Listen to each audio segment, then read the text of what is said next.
for the Griddle Crew meeting and jumped into this one. So my light's messed up.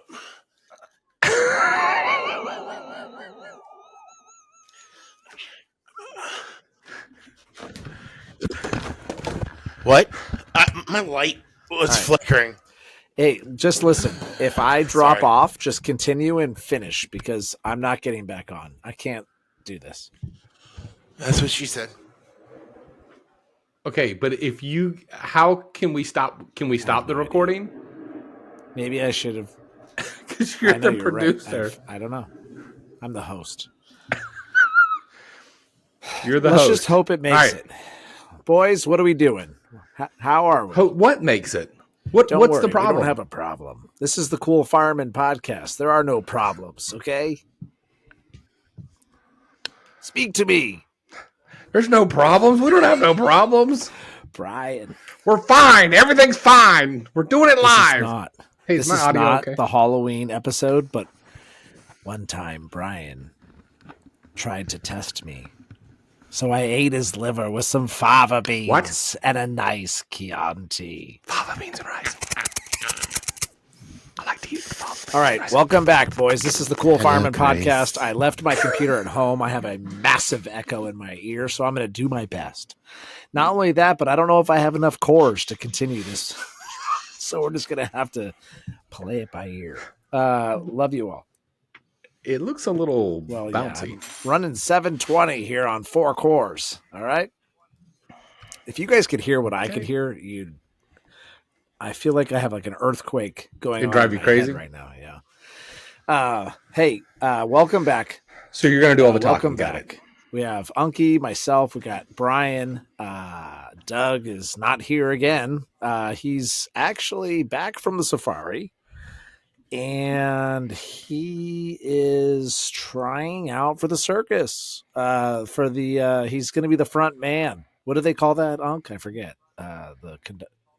No, you got it messed up. He's they're breeding the horses. In the circus, though. I heard Customs had him held up. He's going up to the circus. Oh, he's going to the circus to breed the horses. Yeah. Well, to get the seed and then take it back to his farm and breed his horses. They got good horses in the circus? I don't know. Awesome. That's what you just tell me. He should send me this giant sack thing that he's got to get under this barrel and shove it on the horse. Oh, God. It's weird. Hey, something that dawned on me this week, and it was the fact that we might have new listeners that listen to our podcast every week, and they might think, wow, I'm not really a part of the community. I don't know how these guys work. And all of a sudden they're hearing about horses mating and seeds and circuses and safaris. But regardless, this is the Cool Fireman Podcast. We have a wonderful community. Welcome to the Cool Fireman Podcast community. It's a fun community. A lot of people would tell you that. And one in particular is Rebecca. Unky, we have dueling Beckys. What? You have Which one's Becky with the good hair? You have what? You have a beautiful singing voice. You're like an angel. I've been told I'm the songbird of our generation. All right. Quite Again, energetic. those that this is their first time listening to the Cool Fireman Podcast, he is the songbird of our generation. But Rebecca, I know that we usually reserve these comments for snail mail, but Rebecca says, "What is housekeeping?" So I thought we'd start with that because we do housekeeping at the beginning, and what housekeeping is supposed to be, and what it will be in the future when the Cool Fireman Podcast has a vast community and we have some time to put together what housekeeping might be every podcast. But what it's supposed to be is just maybe like a tying up loose ends from previous podcasts and or taking care of things we need to take care of and then also going forward. And I have one today. Are you guys ready for it? So this is housekeeping for today. Yes. Kenny Mitchell. We've talked about him over the last couple of podcasts, and we'll probably talk about him on every podcast, which I've vowed to do, which is awesome. He has come up with a competition, competition of sorts. He thinks that he's the first person to listen to the podcast every Friday morning. So we drop the podcast at midnight. So it goes out at midnight Pacific time, 3 a.m. Eastern Standard Time. And Kenny of Operation Yellow Tape, those that don't know Kenny, I'm already getting text messages from Brian, so I can't imagine what that might be. His competition is who can be the first person to listen. So I thought to myself over the last week, how are we going to be able to quantify that? So what I'm going to do is we're going to make sure as the Cool Fireman Podcast, we post a Instagram post and it'll say something about, can you beat Kenny? And all you have to do is make a comment. The first person to make the comment on the Instagram, they're listening to this podcast right now, which dropped Friday. Today's Tuesday that we're recording, but it's going to drop Friday. It'll drop the same for everybody in the world. And if Kenny is truly the first to listen, he will run, sprint, climb, transcend to the Cool Fireman Podcast mountain, levitate. And he will get to Instagram and post first. It doesn't matter what he could just write a letter, K, enter, submit. And whoever has that first timestamp of listening to the Cool Fireman Podcast is going to win a special prize. We have plenty of stuff here between Adam and myself and whoever. I think maybe Brian has some stuff, but we have some stuff that we're going to give out. So this is going to be a competition with a prize at the end of it. So whoever makes the comment on that first and you'll see the Instagram post. It's going to say, can you beat Kenny? All right. So that's part of housekeeping. The second part of housekeeping. Yeah. Do you guys have anything else for housekeeping before we do a moment of silence? Got to thank them sponsors. Oh, yeah. I got I almost forgot. FD Collectors Club in the mail today. Not going to tease that. Got a whole month to show it, but got to throw some love at Tom from the Burn Box. All right. So there's a promo. Here's a promo from Tom of the Burn Box. Brought to you by the Burn Box, the #1 firefighter subscription box. The Burn Box celebrates firefighter products and firefighter-owned and operated businesses. Start today and receive a monthly box of firefighter apparel, gear, and tools. Check them out at theburnbox.com. Perfect. We love Tom. Very good. And also from Nice. Unky's seasoning. I use it on everything. You might be getting an order, Unk. There's some lady asked me what I used on the tri-tip that I just posted, so you might get a nice little, hey, I want some of that. I gotta order the fire marshal. I literally ran out this week, so I gotta order me some more too. Oh man, that tri-tip look right, buddy. I love the way you cut it. I like that slice of your jib. Look good. Look good. Look right, son. Look right. Against the grain. God, we should make a podcast called Against the Grain. Y'all know I stay at the firehouse, and last night they were cooking steak and eggs, and I was rushing out to go have tacos at Station 3. And I kid you not, I walked in there, I was like, oh my God, what is that smell? And they were doing steak and eggs. It was perfect. So shout out Zach Brown if you're listening from Station 2. Where I stay over, it was right. And I kind of wish I would have stayed at 2, but anyways, for dinner, but ended up going to 53, and their tacos were delish too. Wow. Tacos on a Monday night. Usually we reserve that for Taco Tuesday here in SoCal. But they didn't work on Tuesday, so they had it on Monday instead. It's a beautiful thing. And let's run a promo for Unkies. From the firehouse to your house, Unky's seasoning packs bold, firehouse-tested flavor into every meal. Whether you're grilling, roasting, or just sprinkling it on your favorite snacks, our blends turn everyday eats into unforgettable bites. Pick your flavor, shake it on, and taste why it's firehouse approved. Go to unkeyseasoning.com. God, love Unkies. Love you, Bubba. All right, let's get into it. Becky, our executive producer, assistant's dog's aunt, she came up with what we're going to talk about today. And Adam. Whoa, Oh my moment God, of silence. sorry. I need to stop talking. Sorry, we need to do a moment of silence. And Well, right before we do the moment of silence, I just want to say the hook. What? Every generation of firefighters says the next one has it easier. But what if the truth is we just stopped teaching them the way we were taught? Yeah. That's it. Okay, that's a teaser. That's what we'll be talking about. Yeah, it only took us 9 minutes to get there. Oh boy.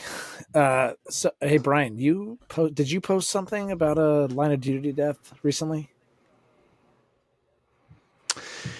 Yeah, so New Hanover County, which is not too far from us, had the anniversary, I think it was 2013, of a training officer who was on the fire ground. And Kenny actually reached out to me, and he was like, "Hey, are you okay?" And I said, I'm cool. I didn't know him super well, but back in 2013, it was well before we actually started doing true academies in our community. And so a lot of folks would drive down there. They were trained by this training captain. He was big instructor, a lot like Freddie. You know how Freddie is. He's in the academy a lot. And so he made a big impact. And like I said, he had a heart attack at the facility, and his own firefighters worked the code. And so it was a big deal. And I told Kenny, I said, it didn't bother me as much as it bothered others. And so I don't want to ever forget for them, if that makes sense. I mean, we do it every week for those who are affected, for our fellow firefighters, for the other folks around our table here at the podcast. And so when I know about these ones that hit home, I want to share it for them. So if I'm frustrated for a lot of reasons about the government shutdown, other than the fact that Unky's working for free, along with a lot of other of my brothers and sisters that are in the DoD world, along with a lot of other government employees, I'm extremely frustrated in the fact that we can't know about the lives that are being lost on the front lines in today's fire service, because that website is down as well. We don't get to memorialize them as we should. And that's very unfortunate too. So that's not fair for them. But that was what it was about, and my rant. Yeah, we live in a very unfortunate time, but also fortunate at the same time. So it's tough. It's a tough middle to be stuck into, because God, it's such a different subject that we're not going to go into. And now this is telling me, my gosh, can you guys hear me right now? Okay, we got you, buddy. Thing is going crazy. It might go out here in a second, but let's do a moment of silence for all our brothers and sisters that we might have lost over the last week. Sure.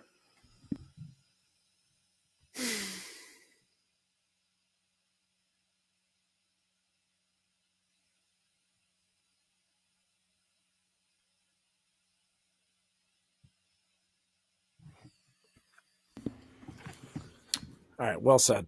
Well said. I'm probably, my computer setup is really messed up because I left my computer at home, and I'm trying my best here. So you guys might have to take over. This is what I hear right now.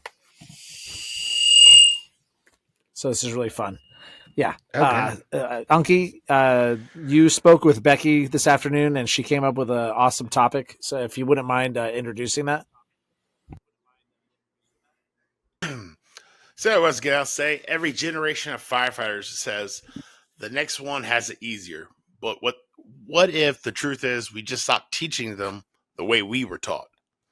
So I just want to go over how mentorship has changed over the years, why it matters from both sides, veterans and rookies, sharing the responsibility for keeping the firehouse strong, So we've seen things change. Let's see. Yeah, Brian, his first job was feeding the horses when he came into the fire department, and he's seen things, like evolution, electricity, all that kind of stuff happen. So there's the old school mentorship, the kitchen table talks, the hands-on teaching, the learning by doing. That's what I learned when I came up in 2003 is when I started. The old sink or swim culture. Did it work? Like Brian, especially Brian, did that work for you? The old school mentality. I know things have changed. We're trying to get out of the suck it up buttercup lifestyle culture. Yeah. But the hands-on, you learn by doing, the kitchen table, the real kitchen table talks.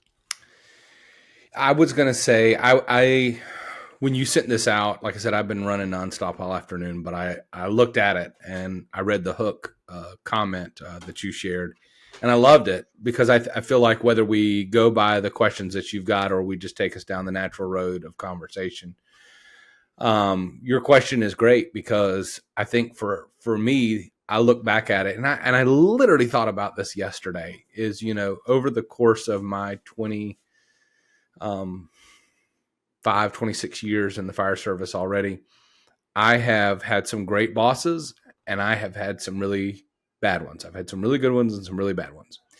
And I've had some mediocre ones that really didn't help me and they really didn't hurt me either.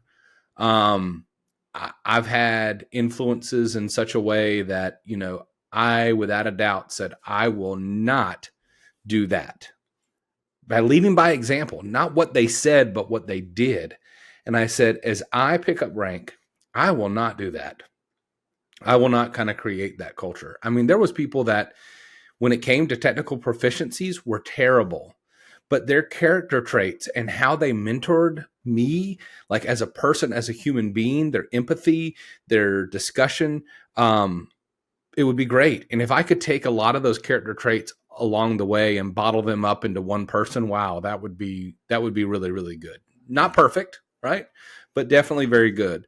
So to answer your question specifically, that kitchen table, the old school, I mean, it's so different, compared to what it was. I mean, I had a captain, a training officer specifically in rookie time, he referred to everyone as boy, and I didn't appreciate that. I thought to myself, I'm going out to lay my life down. I'd rather be called you. Say, hey, Sounds you. a little racist. Well, it's white to white. Right. Well, I don't care. Like, I'm just saying in general, like, I, at the end of the day, even though I was an 18-year-old, I had the ability to go defend my country or defend my community. And I was choosing to defend my community and at least give me the respect once I got out of, and I was still in rookie status, but I wasn't a boy, right? Like, I would rather be said, hey, you come here, but again, it was a different era. He grew up in an era of probably, well, I mean, it was probably worse than boy, and looking back on it now, right, as I'm in 25, 26 years in, and I'm finding the balance of what I grew up in versus what is the expectations of mentor and leadership today. I'm finding myself struggling of what I grew up in versus what is expected today, right? The hard conversations of how I was dealt with and what was said to me versus what I'm allowed to say, what's politically correct, what HR approves or doesn't approve. Not that that's an issue of where I'm at. I'm just saying in general, I'm talking culture-wide, society-wide of what we can say, what we can't say. And so, that mentorship, what it used to look like, well, what it used to look like was my captain sitting me down and asking me how, like sick leave just wasn't used. It wasn't a thing. We did shift trades. We didn't screw over the other folks by calling out sick. And now sick leave is one of those things that we just do. And we don't care about our fellow firefighters. I see it all across the fire service. It's like, well, you know what? If I can't get a day, I'm just going to wait and call out sick, right? I'll just go silent on social media and, that's how I'm going to do it. And well, screw the next guy. That's the kind of mentorship. My captain sat us down and I told a group of new people last week, I was like, don't be that guy or that lady. See these people around you and the ones that you're stationed with, they're the people that you would give your life for because they would give it for you. So think enough of them. Do the shift trade when they need to go and be at their kids' baseball game or their kids' graduation event. Don't be the one that calls out sick. Be the one that does the shift trade for them, because it just matters that much. And that's the kind of mentorship that 30 years ago worked, and it worked then and it can work now. And I think that that's the kind of stuff and that needs to exist, whether it was 25 years ago or today, because that has no year expiration on it. And I think that that's something that's big. Nice. How about you, Matt? You've been into the fire department for about, 12 months, 13 months? 7, come 11. Man, just kidding. I've been what? I said you've been in the fire department about 12, 13 months. You're about 10 years in. Yeah. 13. Yeah. 13. Sorry, I can't hear anything. I'm trying my best here. But yeah, I agree with everything that Brian says. I think that you said it very eloquently. What did you say? I'm saying, I just hate that today and age that we're on a podcast and we got to walk on eggshells, but this is fine. We're a sensitive bunch of guys to a culture in the United States at the moment that it's very sensitive, and we're fine with that, because we all want to make sure that we're including everybody, and when it comes to the fire service and where we are and where we will be and where we were, all this kind of great stuff, it's all great discussion, and the mentorship is what we kind of brought up, Adam, and it's for the new people, for the newer firemen or firefighters and the people that are trying to get into this profession. It's very important to have a good mentor, somebody you can look up to, somebody you can ask questions that you're going to get the truth, and not necessarily just kindness. In this world, we have a platform to talk about this, so I will, but it's, we've replaced the word truth with kindness. And what I mean by, and I don't mean that we're not supposed to be kind. 100%. I think that you guys know me by now. People that have listened to all 129 episodes of the Cool Fireman Podcast, I hope you get a sense that I do care about people. But I also care about the truth, and I also care about the truth in words and what words means. And I think we've kind of lost that a little bit. So you need somebody as a mentor that's going to tell you what you need to hear, not what you want to hear. Hey, you might not have done this right, but It's like, hey, this is what you did wrong. Constructive criticism, take it. But kids these days can't take it. And by kids, I mean people in their 20s, my friend. I'm talking about kids that are young, that have been told their whole lives that they can do no wrong. And I've seen it. And they kindly need to be told the truth. So find somebody that you can trust, and It might be an older guy in the fire service, to be honest with you.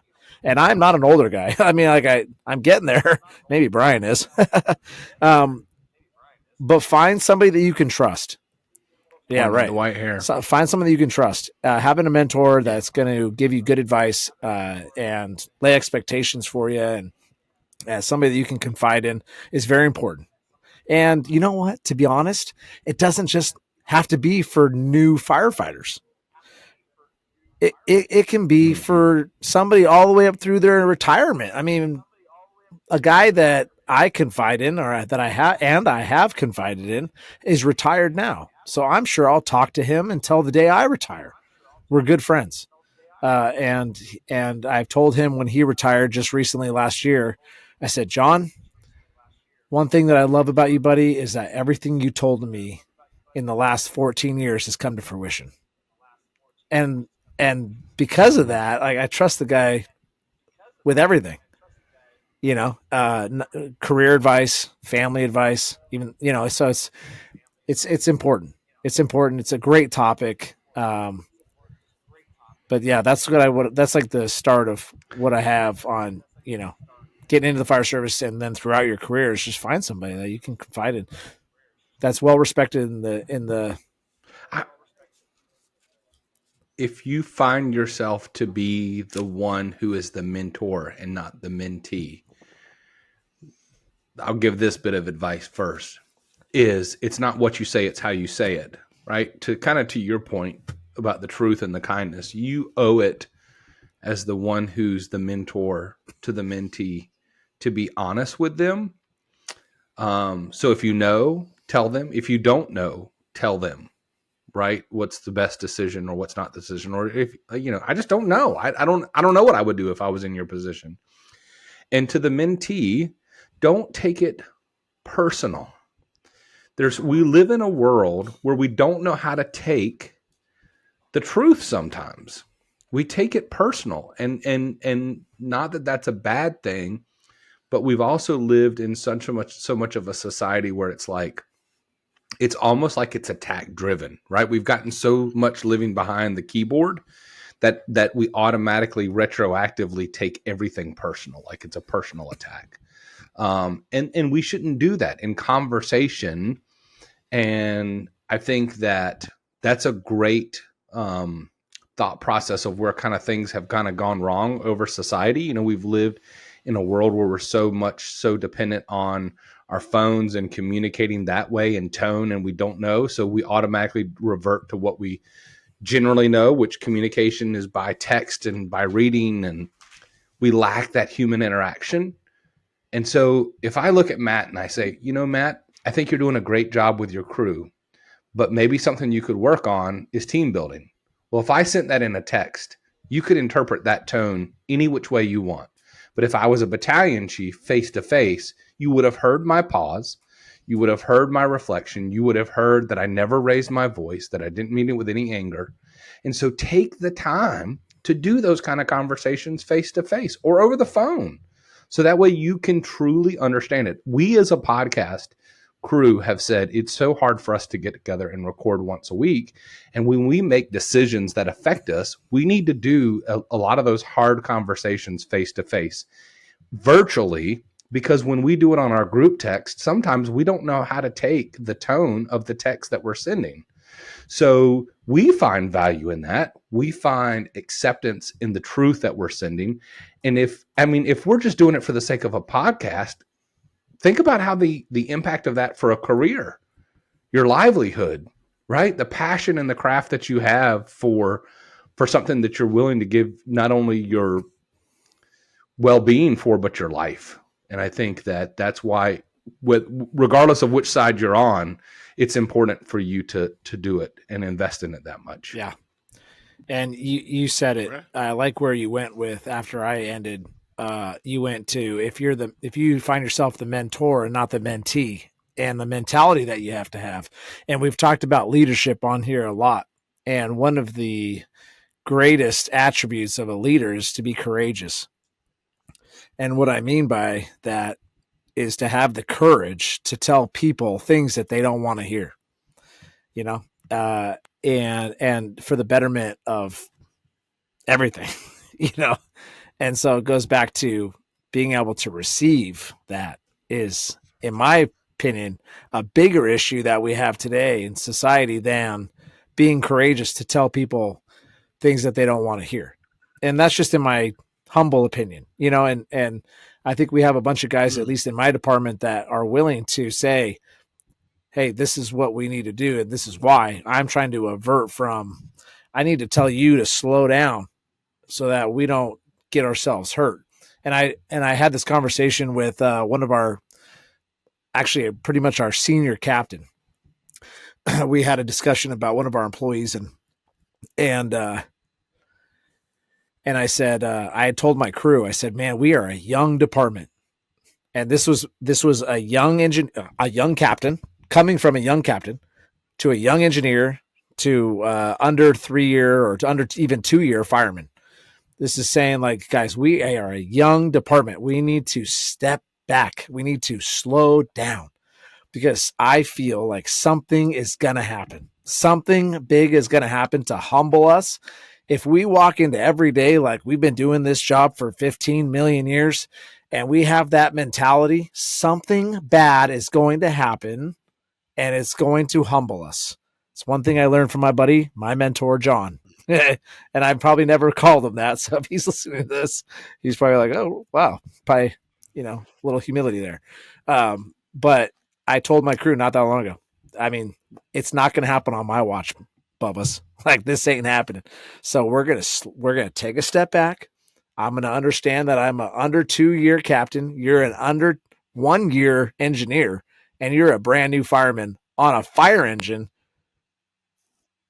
that has a very important job, right?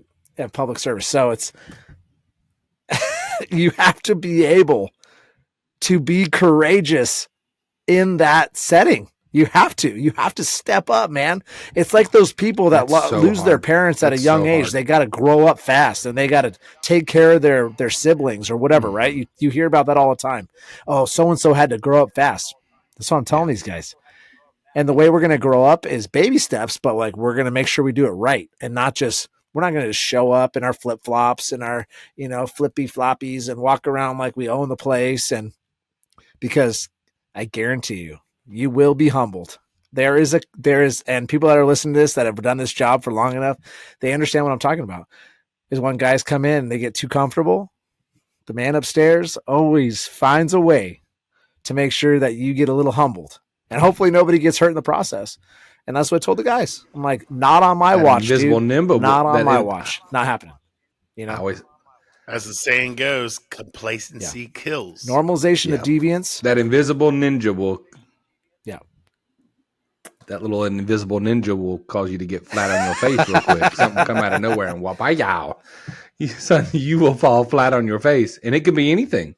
It could be on a fire ground. It could be policy. It can be, a team member that you never coached correctly. And next thing you know, you find yourself stumbling and bumbling in front of, your boss going, I, and hopefully nobody got hurt. Right. I mean, those are always the lessons best learned is when there's no harm, no foul. Right. But at the same time, those are the ones where you're like, wow, there could have been harm. There could have been foul, but there wasn't. And if you're not saying that, then that's another issue. The magnitude. Oh man, we're getting kind of deep here. I don't want to go too crazy into my department, but because I love my department, I've spoke very highly about my department on this podcast, and I truly mean it. But we all have strengths and weaknesses, and I would say that one of our weaknesses, I've told this to almost all of our chiefs, I've had this conversation, is recognizing when we're failing. We try to do a lot in our department. We are 4 stations, 36 guys, 1 admin captain. So call it 37. Small. We're 3-0 staff. And we try to do a lot, man. And a lot of our guys will say, hey, are we big town or little town? Do we act like a little town and go to these little town events and this, that, and the other? Or are we big town and try to act all big and like, we got this, that, and the other taken care of? And when we fail at small things, drugs expire and they're in the box, in our paramedic box, like that should not happen. That's a failure at some degree. And we have to be able to understand that is a failure. The cutters are chipped to all hell, right? And it takes somebody from the outside to go, man, those look rough. And you're like, oh shit, it kind of is, is that going to cut the next car efficiently? Maybe, but at the same time, like it's a little bit of a failure. Like we need to take care of it. So I know we've kind of gotten off the track of what we were talking about mentorship, but it all kind of goes hand in hand, and that's the kind of the cool thing is, we'll go on these tangents about leadership, and that's what it's all about, right? I mean, mentorship is leadership and the different characteristics of it, but I think they're all good points and valid. What do you think, Adam? All right. Well, I'll tell you my point. I'll tell you my side. He said, I'll tell you my side. Yeah. When I came up in Chesapeake Fire Department as a volunteer with a full pay staff. And I bounced around house to houses because I worked in admin. And I got to meet a bunch of different people. And I always took a little bit. I can't hear you. What? There. Okay. That's better. So So I always took a little bit from everybody when it came to like the mentorship, because like I always say, there's 1,000 different ways to do a job. So I tried to listen to everybody's point of view. I remember getting hands-on training back in the bay. It was the day to check off equipment, and the battalion chief yelled at me. He said, "Well, he goes, pull the handle and go up 1 click on the choke." I said, "Okay," and I went up 2 clicks by accident because I had gloves on. And my partner, he said something to me, and I said, "What?" And I commenced to get an ass chewing from that chief. When I tell you to do something, I don't need you to question it or ask somebody else what they think they need to be doing. I need you to do. I mean, in the whole big picture, wrong just yelling at me, like, not knowing what's going on. But it set the tone where I'm like, and all the legendary stories about this chief was correct. You know, when he says something, you do it because he's got a reasoning. He was that guy that earned the people's trust. So he built that into me, and he was notorious for cussing on the radio. It's to a point where it's like, ooh, what is he going to say today? One of my buddies, Tony, tell me, he's like, Battalion 1, the Medic 5. This is Medic 5? Yeah, go ahead. Do you have any 5-inch hose on that ambulance? I'm like, he knows he's talking to the ambulance company. No, sir. Okay, good. Do you mind moving out the way out of the hydrant that you're blocking so my damn engine can come in and lay a line? Yes, sir. He was notorious for yelling. It was just so much fun. And it hurt your feelings or whatever, but it was one of those things. Those chiefs like, don't take no offense, because within 30 minutes, he's not going to remember that conversation. It's like coaching on Friday nights, right? Yeah. That was the old saying. You don't take coaching on Friday night personal. It's all about the win, right? And then we had my lieutenant on the ladder company, Tortora. We had those kitchen tables. It was the ladder company's thing at 10:30 at night. We're in the kitchen eating fried bologna sandwiches. Always. Every shift. They did it before they got there and that stuff. And you get the guys to hear the stories and stuff like that. That was always great. But with the new people coming in, are we failing the new generation? I mean, everything evolves. Everything changes. It's not just our profession that we can say blanket wise, say it's getting softer. It's all professions. I work with the military guys, and you got guys that just came out of boot camp to guys that did 5 years ago, and it just gets harder and harder as farther you go back in time. So you got the guys that came in right after Vietnam era. You know, they had it really rough, all branches. Then the next generation, they didn't talk about how the boot camps were. They gotten easier. They're still very hard, but they kind of just softer generations, basically, easy to say. But don't you both think, and I know I've given this example, and I know we want to get to snail mail here in just a second because it's about that time, but don't you think that we owe it to the generations now and in the future to keep some of those traditions alive of like cards at the kitchen table? Wasn't it somebody here who was like, we play one hand of cards and whoever loses does dishes or does bathrooms and then the winning team gets dishes or something? Like, I mean, you know, like things like that. Like when you sit around and you talk and you chat, you know, I see my feed is constantly full of firefighters from all around the state. And I'm very blessed to be connected with a lot of people. And that's where it starts to break down. So the technology, everybody's in their phones, in their rooms. 100%. 100%. And thank you for that. That's what I was going to say is and I've said it before on this podcast, I wish more captains would engage with their station crew to get them off of their phone the majority of the day and engage with other things. But sidebar to that, and that'll be my soapbox about that, and I'll leave it. But one of the things that I can see of a good tight-knit crew who isn't on their phone all day and does things like that, eats together, connects together, goes and gets ice cream, goes to the local high school football game, is when there's a shift shakeup or there's a promotion, like there's truly a heartfelt post on social media. Like, hey, we've had a good run together with this crew, da da da da da da, blah blah blah blah blah. Hate that we're gonna bust things up. Like Matt, they can move every year. There's some departments that don't move around as often, and so they really create this tight knit group.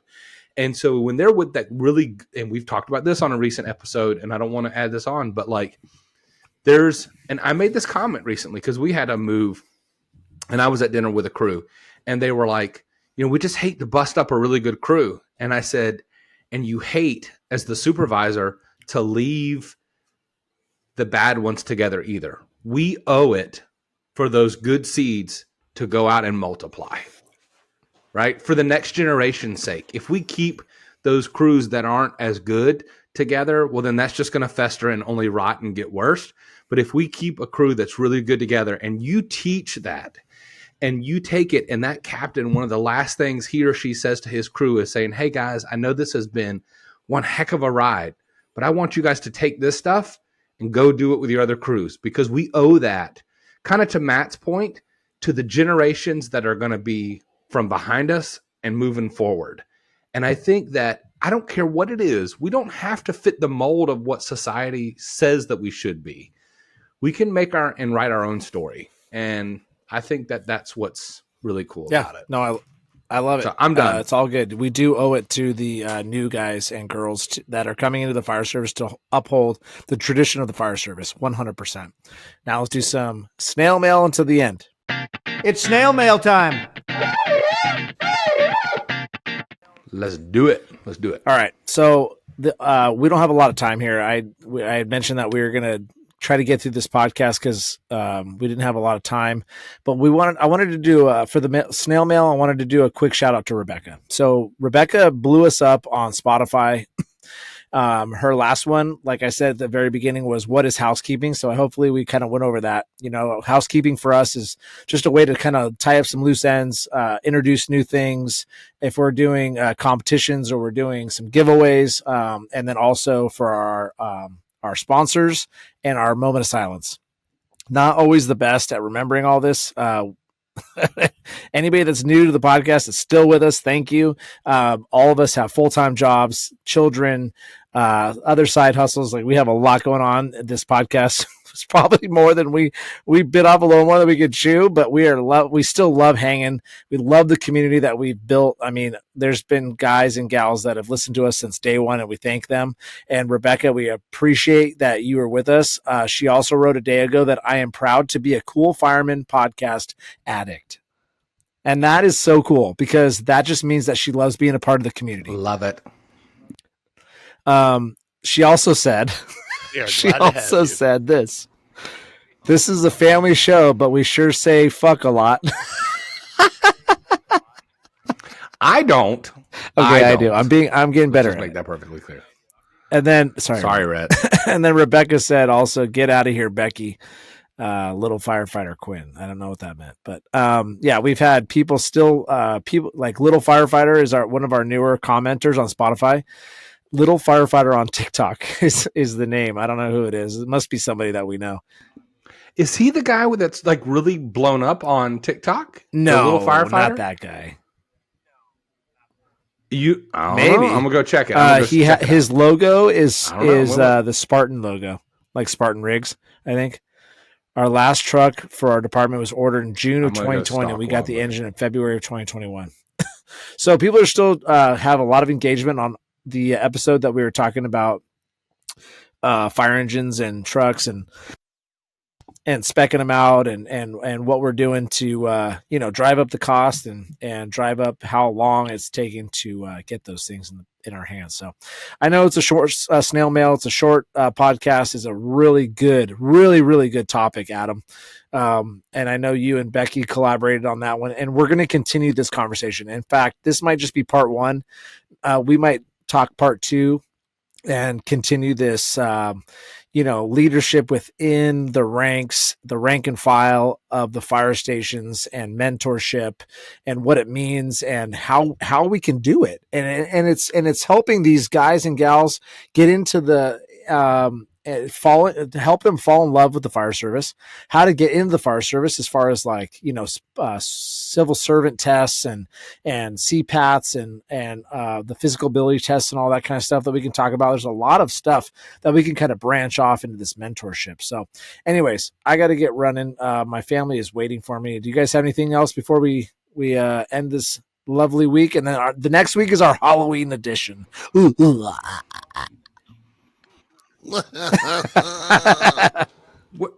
did Ronnie get here? When did Ronnie show up?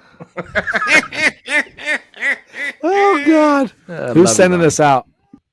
Love you, Ron. Adam. Roll it, Gigi. Roll it, Gigi. Before you leave, hit that subscribe button, turn on notifications, and give these firemen a huge thumbs up. Also, make sure you check out thecoolfireman.com for more. Thanks!